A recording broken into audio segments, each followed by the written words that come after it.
Ilang araw na lang po at August 6 na. Ang araw na hinihintay nating lahat. Ang araw na magdidesisyon ang Senado kung ipagpapatuloy pa o hindi ang impeachment trial ni Vice President Sara Duterte. Magandang araw po sa inyong lahat. Naimbag na aldaw kinyayo aming kakabsat and welcome back to my channel. Napakadami na pong grupo ang hindi sumang-ayon sa desisyon ng Korte Suprema nung sinabi nilang unconstitutional ang Articles of Impeachment ng House of Representatives. Pero mula nung inilabas nila yung kanilang desisyon, araw-araw po, dumarami ng dumarami.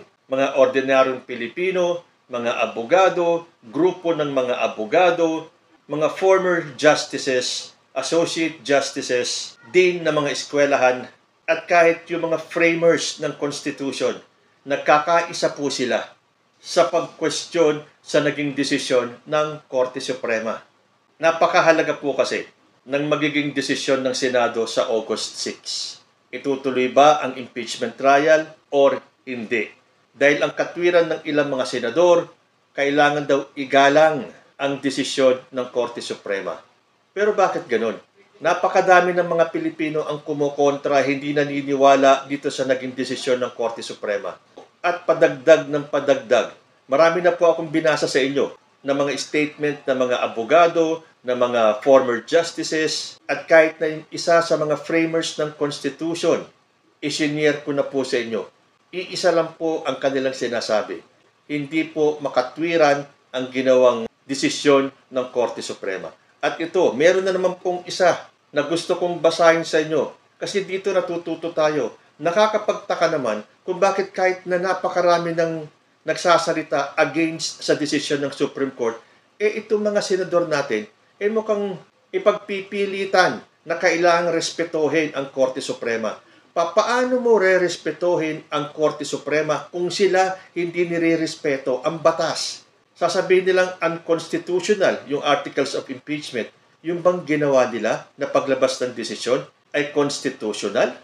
Mahaba-haba po itong statement ng PhilConsa, pero talagang gusto ko pong i-share sa inyo. Ano po ba yung PhilConsa? Yung pong PhilConsa or yung Philippine Constitution Association was founded on September 26, 1961. PhilConsa is a non-stock and non-partisan organization committed to defend, preserve, and protect the Constitution.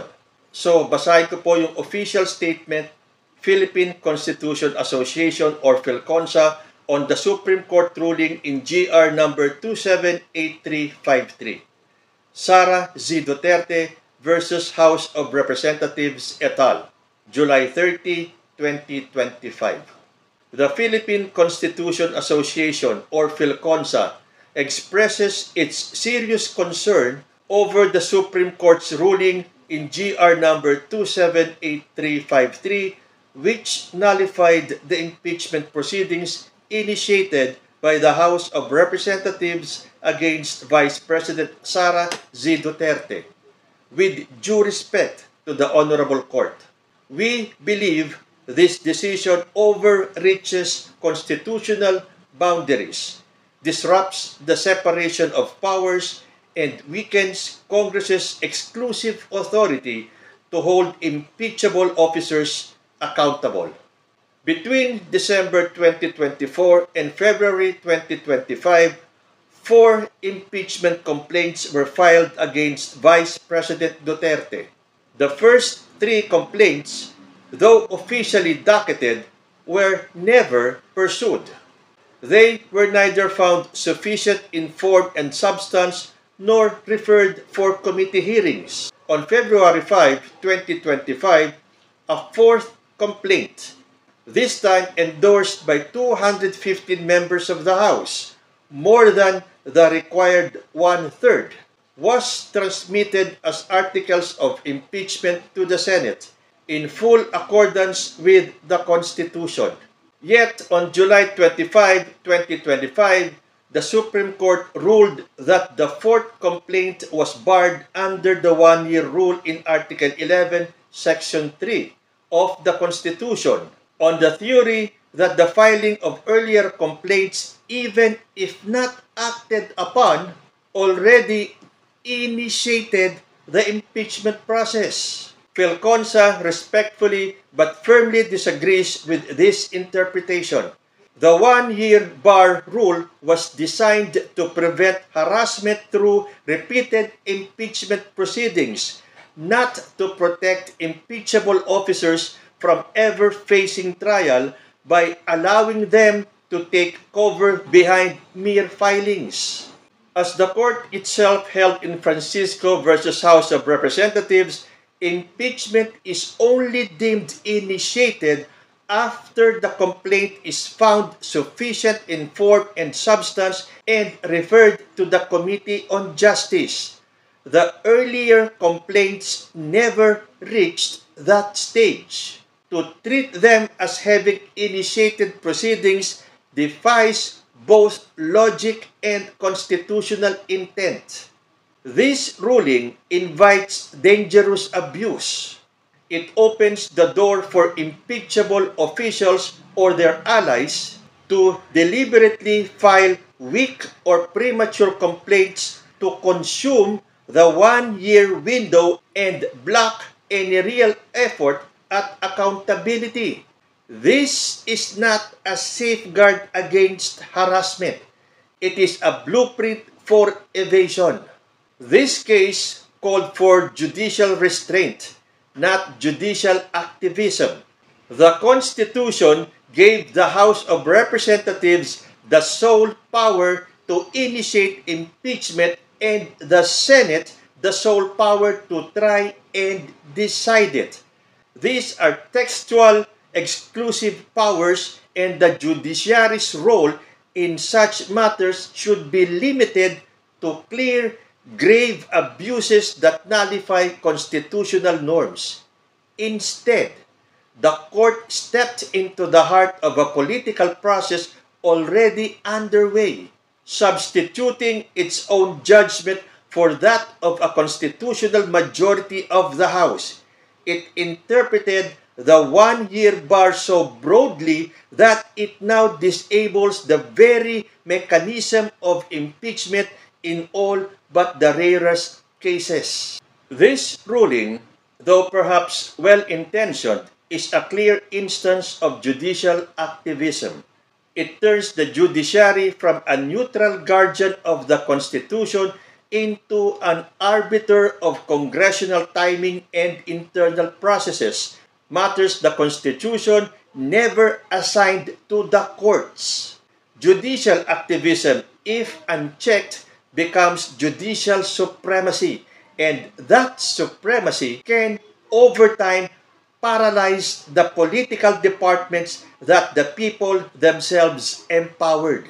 We also wish to underscore that even assuming, for the sake of argument, that the Supreme Court's ruling on the one-year bar were to be upheld, the doctrine of operative fact should have applied.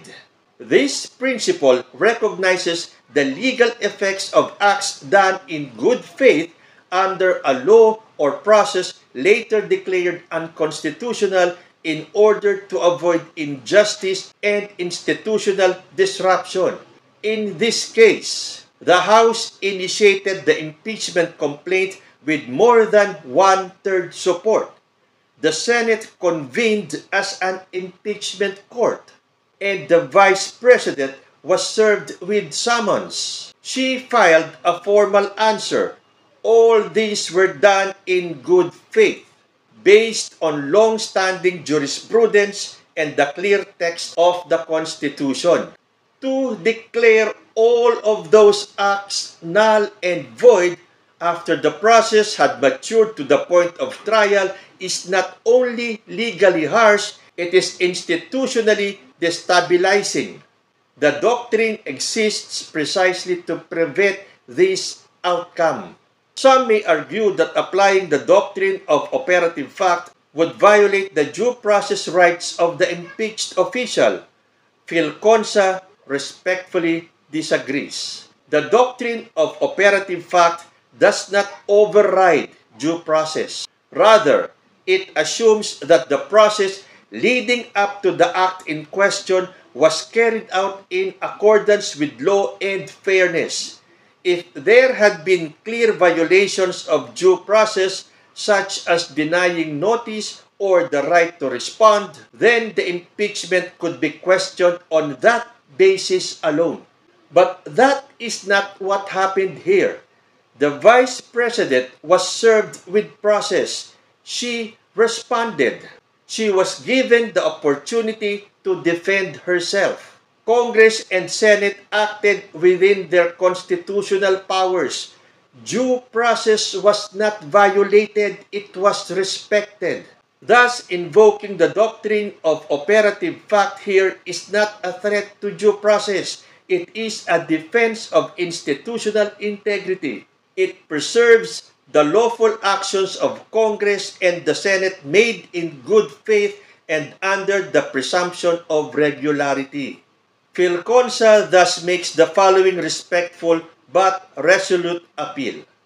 We call on the Supreme Court to revisit its decision and to interpret the one-year bar rule consistently with its own prior rulings and the original intent of the framers. We urge the Senate as the impeachment court to assert its institutional mandate and proceed with the impeachment trial as constitutionally required.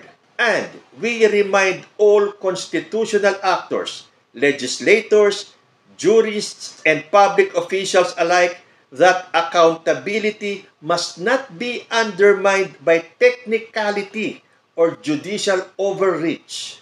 We defend the rule of law not merely through doctrine, but through balance, by respecting the limits of each branch and by remembering that the Constitution demands action, not evasion. Let no court, no officer, and no institution stand in the way of constitutional duty.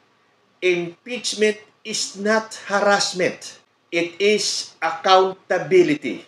And accountability is the cornerstone of the Republic. Chief Justice Renato Espuno, retired, Chairman, Philippine Constitution Association or Philconsa, and former Chief Justice of the Supreme Court.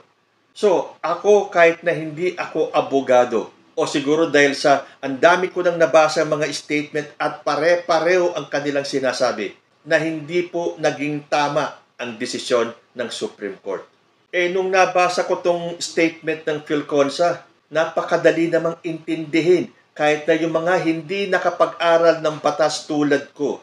Magtataka ka na lang talaga kung paanong itong mga senador na to na pinagpipilitan na dapat hindi matuloy ang impeachment trial ni Sara Duterte, nasaan po ba ang mga utak ninyo? Or di bali nang masabihan kayo na kayo ay kumikiling kay Sara Duterte, wala na kayong pakialam. Basta maipagtanggol nyo lang at huwag matuloy ang impeachment ni Sara Duterte. Tulad nga ng sinabi ni President Bongbong Marcos, hindi ba kayo nahihiya? Kayo po, ano ang masasabi ninyo?